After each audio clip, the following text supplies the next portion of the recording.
I was once told that walking through a doorway could cause someone to forget even the most precious memories they had.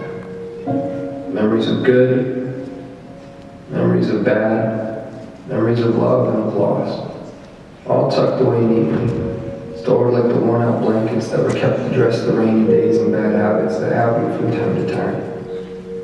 Or what it felt like to rest your head on a friend's shoulder that still carries with it the creases from where you last placed your heart. Just like that. Gone within a single step.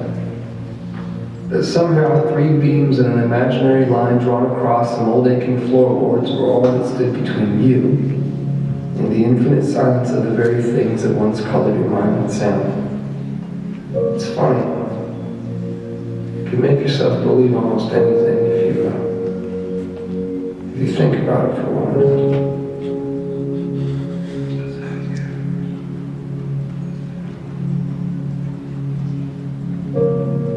I was once told that the love I felt beating inside my chest was nothing more than my mind playing an unfair trick on my heart. And like a pair of dice dancing along the uneven pavement, their fate, much like yours or mine, had already been decided. That even the cracks that drew their faults between 2 opposing sides could not escape a fate that was always destined to be sealed. To think that someone could actually believe that the swelling tides of my heart were no more than an anxious highway of ins and outs anchoring my imagination to the castles I've been building in the sky. Well, maybe they are the crazy ones. Then again, I have been known to misplace my hope in the way things fall. And if I had to confess, there stands a greater chance that I've all but lost my mind in here. So I suppose it's better off this way.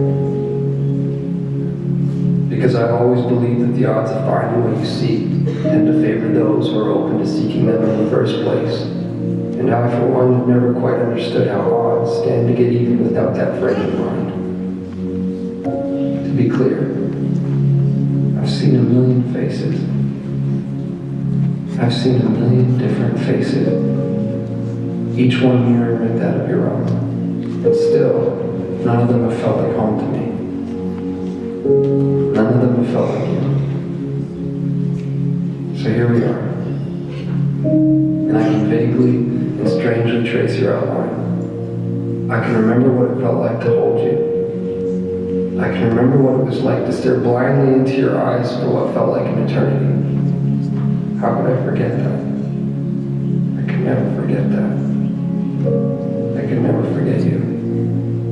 No matter how long it takes for my words to make their way through the vastness of this place we've called home, I unto you and you unto me, I say them and will continue to do so, day after day, night after night, never knowing if you'll actually hear them. There's no place for time here. Just overlapping moments where I thought I'd found you, where I thought I heard the sound of your breath, where I felt your heart as it waited patiently for mine, retracing the steps that we left in the life before last, before our eyes closed, before the great divide, before a doorway stood between you and